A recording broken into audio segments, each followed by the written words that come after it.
O vídeo de hoje vai ser dedicado a falar um pouquinho sobre aquecimento global, mudanças climáticas e a relação do Sol com tudo isso. E esse tema, ele foi um dos temas pedidos por vocês aí nos comentários dos vídeos, né? Então eu tô fazendo essa pauta hoje para atender um pouco aos pedidos dos inscritos desse canal.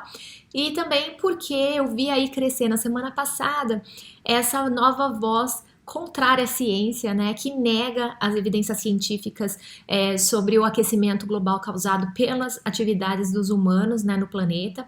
Então, eu gostaria de esclarecer alguns pontos. Claro que esse tema é bastante complexo, né, ele envolve muitos dos processos atmosféricos, químicos, né, que acontecem na atmosfera, e ele não é uma coisa simples de lidar num videozinho de 10 minutos, 15 minutos que eu quero fazer.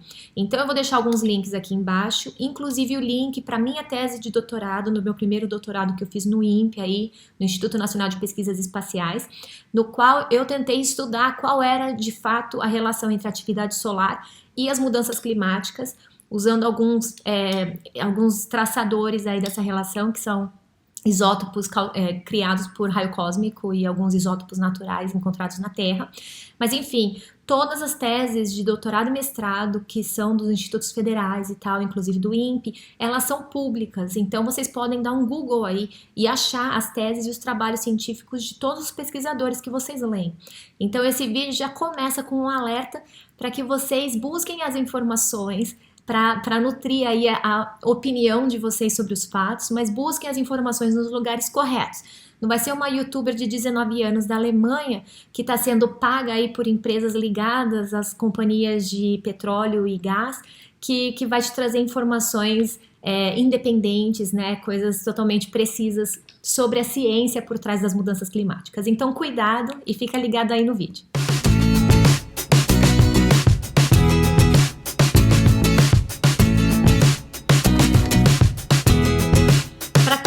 Vídeo a gente precisa definir o que é clima. E a gente fala que clima é a integral do tempo no tempo. O que quer dizer que as características do tempo, temperatura, pressão, né, vapor d'água, umidade, essas coisas, elas caracterizam um instante de tempo e isso é tempo. Então, quando você faz uma previsão meteorológica, você está fazendo uma previsão do tempo na tua cidade ou naquela região. Quando a gente fala clima, a gente está falando de uma escala de tempo de algumas décadas. Então, é a média dessas condições de tempo ao longo de algumas décadas. Então, a gente está falando de um padrão climático. Quando a gente fala mudança climática, a gente está falando que essas médias desses valores ao longo de décadas têm mudado. E isso é um fato comprovado cientificamente. Por quê? Porque não sou eu achando que está esquentando na minha casa. Não, são medidas feitas rigorosamente por vários institutos de pesquisas que são calibrados, intercalibrados e eles são recalculados, alguns índices são calculados, né, de maneira bastante organizada, bastante criteriosa, bastante discutida dentro da comunidade científica e isso faz com que a gente tenha certeza de que está havendo um aquecimento do planeta de forma muito abrupta e muito rápida nesses últimos anos, nessas últimas décadas. Isso é causado pelas atividades industriais e pelas atividades humanas. Para a gente falar de clima, a gente tem que falar de balanço radiativo. Então, balanço radiativo significa que vem a luz do Sol, né? Que é o nosso grande forçante, né, climático, é o Sol. Então, essa luz, essa energia, ela vem para o planeta, parte dela é espalhada pelas nuvens, então ela já reflete no topo da nuvem e vaza, né? Então, se o topo da nuvem é branco ou ele é mais escuro, isso já vai mudar essa refletividade das ondas que vem do Sol. Então, isso que a gente chama da cor da superfície, da cobertura que tem na superfície. Então, se você tem uma vegetação cobrindo a superfície da Terra ou você tem asfalto, você muda a quantidade de luz que vai ser rebatida para cima ou que vai ser absorvida e esquentar. Então, é por isso que a gente tem bolhas de calor sobre cidades, por exemplo, porque o concreto ele absorve esse calor que vem do Sol, enquanto que uma vegetação ou uma cobertura de gelo ou a própria cobertura do mar, isso daí vai fazer com que essa luz do Sol seja refletida de volta para cima e não seja absorvida. Então, mudanças, isso daí a gente chama de mudanças do A ao B do planetário, né? Então, quando você muda a cor ou a cobertura da superfície da Terra ou das nuvens, você promove uma mudança desse balanço radioativo entre o que entrou e o que saiu. Então, tudo que depende de temperatura e meteorologia depende desse balanço radioativo. Então, quando a gente fala que as atividades humanas liberam gases do efeito estufa e isso justifica o aumento de temperatura que a gente vê, a gente está falando isso baseado em evidências científicas, porque a gente consegue medir todos os parâmetros que caracterizam o clima e a gente consegue medir a concentração desses gases na atmosfera. Então, é uma conta muito direta nesse caso. Então, já se tem um conhecimento muito grande sobre o efeito desses gases no aquecimento da Terra. Então, é uma coisa que não é questionável. Eu sinto muito. A gente precisa entender que, por exemplo, entre esses indicativos todos, a gente tem a temperatura da superfície do mar sendo medida, a gente tem a temperatura do ar sendo medida, a gente tem a concentração de gelo nas calotas polares sendo medida, né, a área dessa cobertura de gelo, a gente tem medidas em diferentes alturas da atmosfera da Terra, e é importante já ressaltar aqui que quando a gente fala de processos meteorológicos, né, todas as questões que a gente até pouco tempo atrás chamava das questões climáticas, elas estavam restritas à primeira camada da atmosfera da Terra, que é a camada na qual a gente vive, que é a camada definida entre a superfície e o topo das nuvens, que fica mais ou menos aí em torno de 10 quilômetros de altura. Então, tudo que acontece aqui é onde a gente tem a maior concentração de vapor d'água, a maior concentração de ar, né? Toda a umidade circula, né? Então, esse calor todo que acontece de troca entre oceano, atmosfera e tudo isso acontece muito vigorosamente nessa primeira camada da atmosfera da Terra, que é bastante fininha. Porém, a gente percebeu ao longo dos anos, com muitos estudos, que existem algumas conexões entre as camadas mais altas da atmosfera da Terra, né? Por exemplo, a próxima camada da atmosfera, que a gente chama de estratosfera, né? E a gente percebeu que mudanças nessas camadas mais altas, elas se propagam também para baixo e acabam interferindo de forma bastante dramática no clima daqui, né, nos processos meteorológicos, na distribuição de energia do planeta, que acontece de forma vigorosa na troposfera, que é a primeira camada. Portanto, ao longo dos anos e das investigações científicas, a gente foi descobrindo e foi entendendo melhor quais são essas conexões e esses acoplamentos verticais da atmosfera. A gente foi entendendo melhor como que o oceano está distribuindo essa energia através das correntes oceânicas e como que essa energia que está acumulada no oceano está sendo propagada para a atmosfera e como que essa distribuição de energia acontece no planeta Terra. A gente tem feito isso ao longo dos últimos 30 anos de forma bastante rigorosa e essa estrutura dessas pesquisas, na verdade, da interpretação dos resultados científicos que a comunidade científica coloca aí na literatura a todo minuto, né? Tudo isso é estruturado, avaliado, revisado por um corpo de pesquisadores que vem de todos os lugares do mundo, né? Que são os top pesquisadores das áreas diferentes que são envolvidas nesse tipo de pesquisa e nesse tipo de discussão.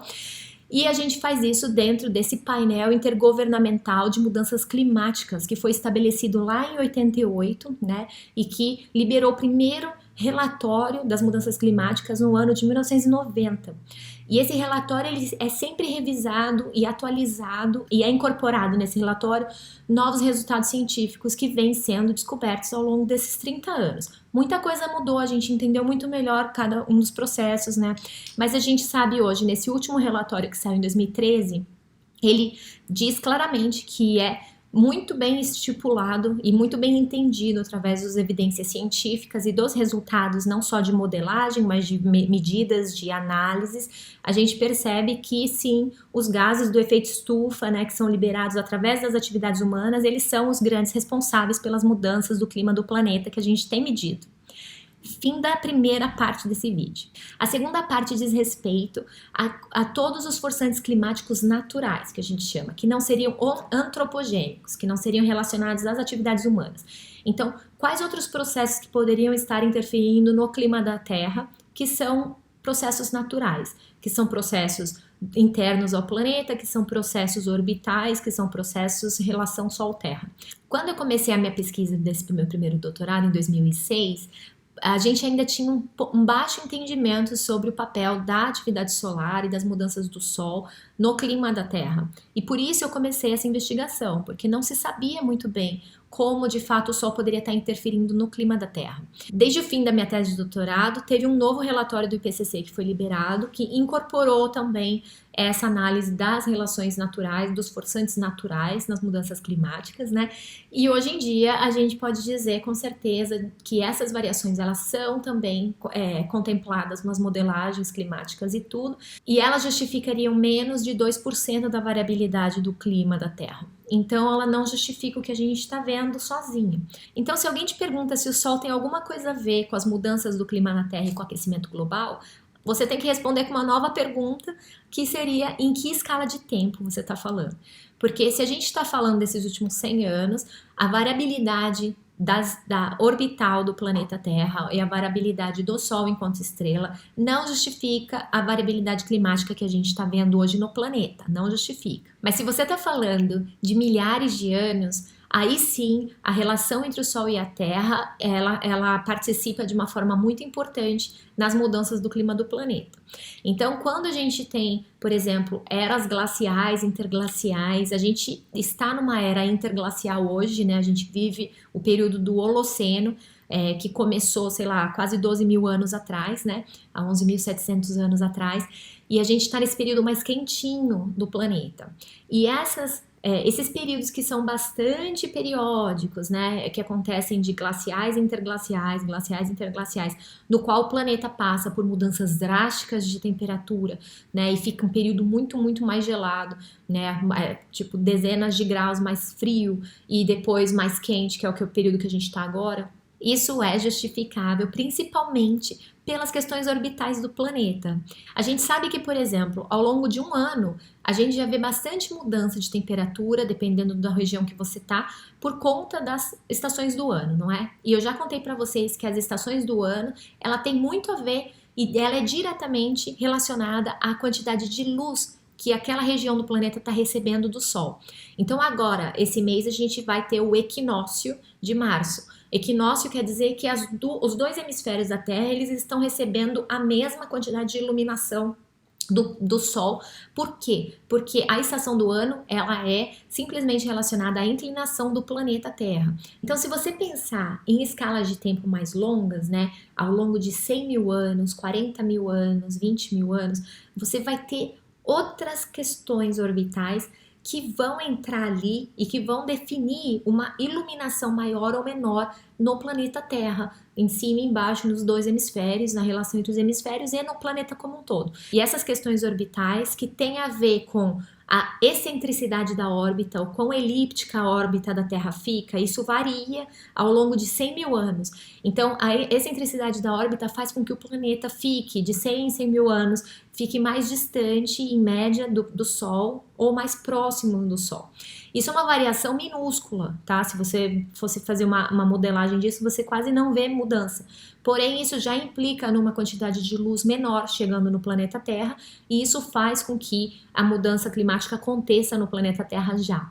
E essas questões da excentricidade, elas estão ligadas gravitacionalmente entre o balanço mesmo das órbitas de Júpiter, Saturno e a Terra, então isso faz com que a órbita da Terra fique mais excêntrica e menos excêntrica ao longo desses ciclos de 100 mil anos.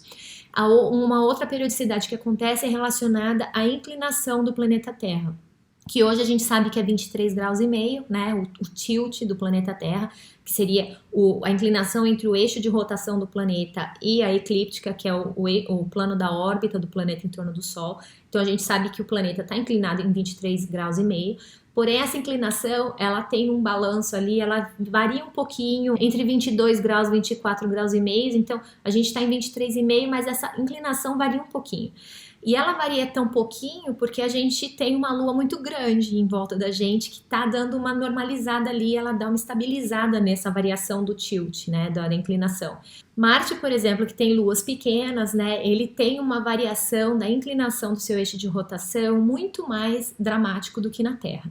E o fato de você ter uma inclinação que varia, você também faz com que o hemisfério norte, durante o verão, o hemisfério norte, receba muito mais luz do Sol, numa região maior, né, do que no hemisfério sul e etc. Então, o desbalanço de luz, de iluminação entre os dois hemisférios também varia por conta da mudança da obliquidade da órbita, né, que é isso que a gente chama.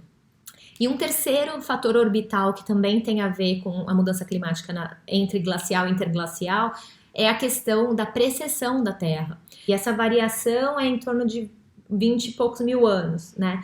Então, o que acontece é que, dependendo de onde está olhando, para onde está apontando esse eixo de rotação do planeta, você vai também promover um desbalanço de luz entre os dois hemisférios, e isso junto com a distância que o planeta está do Sol e com o período que ela está na órbita ao longo do ano, você promove uma mudança climática bastante dramática. Então, quando você junta essas três periodicidades, a gente chama esses ciclos de Milankovitch, você justifica as mudanças climáticas, você consegue reconstruir os períodos de glaciais e os períodos interglaciais do planeta Terra. Então a gente está no período Holoceno, que é um período mais quentinho, interglacial, e a gente deve ficar nesse período aí pelo menos por mais uns 80 mil anos. É meio questionável aí a duração do Holoceno, né? Mas a gente sabe que dentro desse Holoceno a temperatura deve permanecer mais ou menos constante. Tem algumas variações, não muito drásticas, né? Mas ela promove algumas variações dentro dessa média mais quente. Porém, dentro desse período de Holoceno, que a gente está mais quentinho, né, a gente observou alguns períodos de extrema temperatura, né, ao longo de algumas décadas e tal. Por exemplo, um bem famoso é o período que a gente chamou de Pequena Era do Gelo, que foi lá entre 1600 e 1700, né, no qual o hemisfério norte do planeta Terra experimentou um período de várias décadas muito mais frio do que o normal. Então, essa pequena era glacial, ela coincide com um período de mínimo de atividade solar. O que tem a ver o Sol estar em baixa atividade solar, ou seja, está explodindo menos, né, e tal? O que isso teria a ver com a temperatura da Terra? Será que foi uma coincidência de estar um período do Sol mais calmo e o período da Terra no hemisfério norte mais frio? Ou realmente houve uma relação? E foi aí que eu tentei entrar, né, e não só eu, muitos outros pesquisadores, tentando entender de que maneira a atividade do Sol, agora eu não estou falando de questão orbital, estou falando da questão magnética da atividade da estrela. De que maneira essa estrela, que está variando ali ao longo desses 11 anos, mais ou menos, do ciclo de atividade do Sol, de que maneira essa estrela estaria impactando no clima da Terra.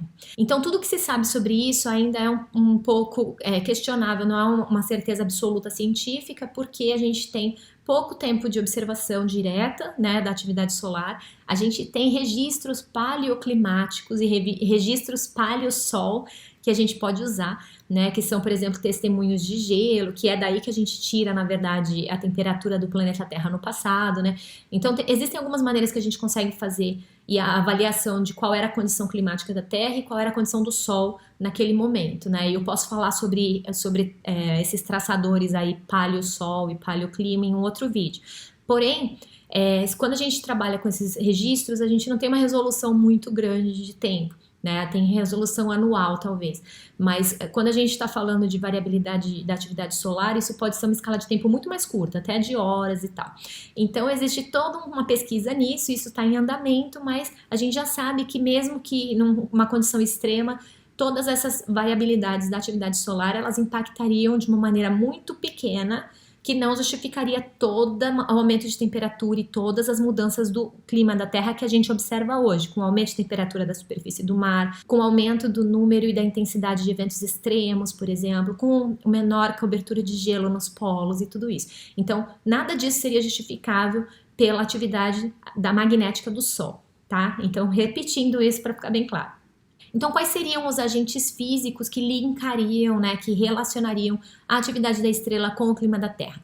A gente tem três possíveis teorias. Nesse primeiro mecanismo, que a gente chama de bottom-up, a gente considera a variação da luz que vem do Sol e chega até a Terra em todos os comprimentos de onda, num período de mínimo e num período de máxima atividade solar.